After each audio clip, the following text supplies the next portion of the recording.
Morning. Hi, welcome to Rock Solid. Rock Solid is Riverside Youth's youth group, Riverside Church's youth group for years 7 to year 9. It's great to have you here today. This morning we're going to be looking at the theme of judging others. What does it mean to judge others? And that is part of the series that we're going through at the moment called Distinct, where we're looking at the book of James and seeing what wisdom we can get from James's writings. So Ada is going to take us through this video on judging others.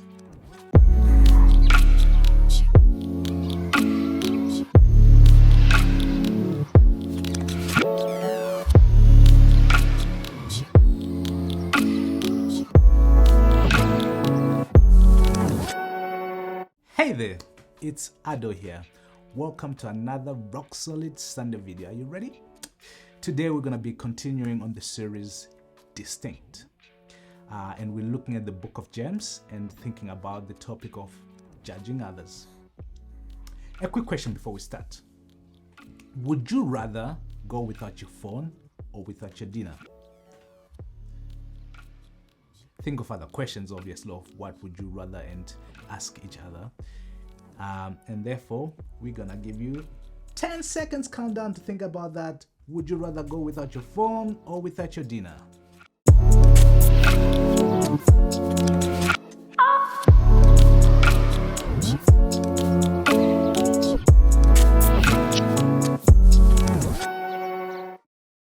Great. All right. So here's another quick challenge for you. You have only got about 3 minutes to decide, so you must think very fast. Once your time is up, share your answer and reason if you would like to. Are you ready? You are stuck on a boat and it is starting to sink. The only way to stop this and save people is to make one of the people on the boat get off the boat. So who will you choose? Again, you have only 3 minutes to decide and see who you choose. Are you ready? So number 1, your best friend. 2, a family member. 3, a bully at your school maybe. 4, someone who speaks a different language to you. 5, a celebrity who has 1 million followers. Or a mom who has 7 children at home to look after. This will be displayed on your screen and I'll read them one more time so you can think about it. Who will you choose to kick off the boat? Number 1, your best friend, a family member, a bully at your school, someone who speaks a different language, a celebrity who has 1 million followers maybe, or a mom who has 7 children at home. Your 10 seconds starts now.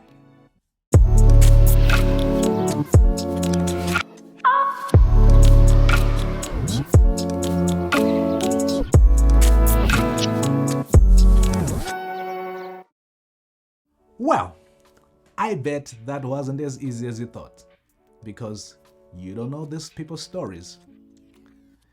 And that's the topic of today, thinking about judging others. So let's take a quick read from James chapter 2, 1 to 13. It says, "My dear brothers and sisters, as believers in our glorious Lord Jesus Christ, never think some people are more important than others. Suppose someone comes to your church meeting wearing nice clothes and a gold ring. At the same time, a poor person comes in wearing old, dirty clothes. You show special attention to the one wearing nice clothes and say, 'Please sit here in this good seat.' But you say to the poor person, 'Stand over there,' or 'Sit on the floor by my feet.' What are you doing? Are you making some people more important than others? And with evil thoughts, you are deciding that one person is better than the other. Listen, my dear brothers and sisters, God chose the poor in the world to be rich with faith and to receive the kingdom God promised to those who love Him. But you show no respect to the poor. The rich are always trying to control your lives. They're the ones who take you to court, and they're the ones who speak against Jesus, who owns you. This royal law is found in the scriptures. Love your neighbor as you love yourself. If you obey this law, you are doing right. But if you treat one person as being more important than another, you are sinning. You are guilty of breaking God's law. A person who follows all of God's law but fails to obey even one command is guilty of breaking all the commands in the law. The same God who said, "You must not be guilty of adultery," also says, "You must not murder anyone." So if you do not take part in adultery but you murder someone, you are guilty of breaking all of God's law. In everything you say and do, remember that you will be judged by the law that makes people free. So you must show mercy to others, or God will not show mercy to you when He judges you. But the person who shows mercy can stand without fear at the judgment. Wow, isn't that incredible? What I would like you guys to do is to just think about this for a little bit. What stands out to you? And what questions come out of this passage for you? Again, you have another 10 seconds countdown to talk.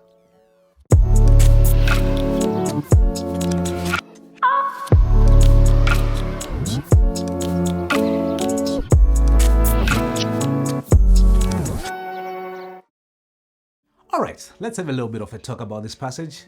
What have you noticed or seen?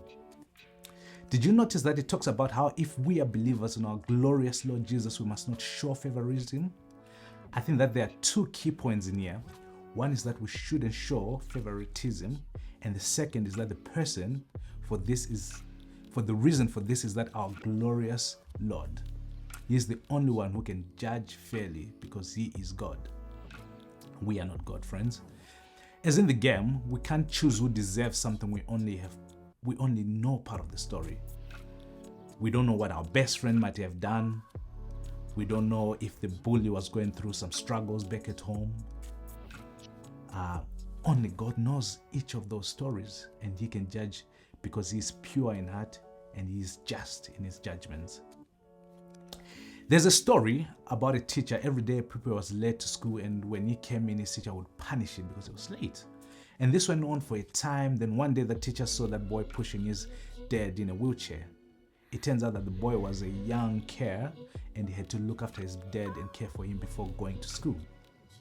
After that day, the teacher realized that he had judged the boy and had shown no mercy.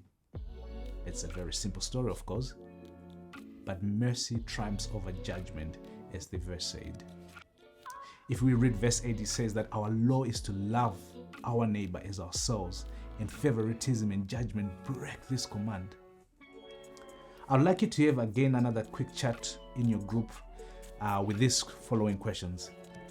What does it mean to walk in another person's shoes? Second question, do I judge people who are different from me? Third, do I jump to conclusion about people too quickly? Fourth question, how do I feel when people wrongly judge me? And lastly, how can we love people like we love ourselves? If you forgot the questions, these questions are on your screen now, or they should be on your screen now. And again, we'll give you another 10 seconds to count down.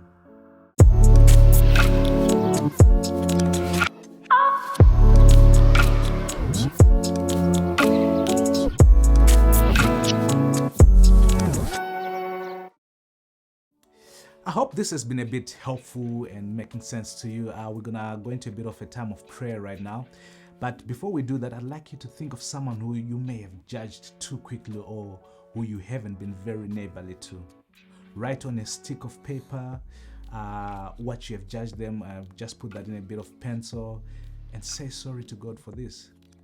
Then rub out what you wrote, and in a pen, write something kind and positive about that person.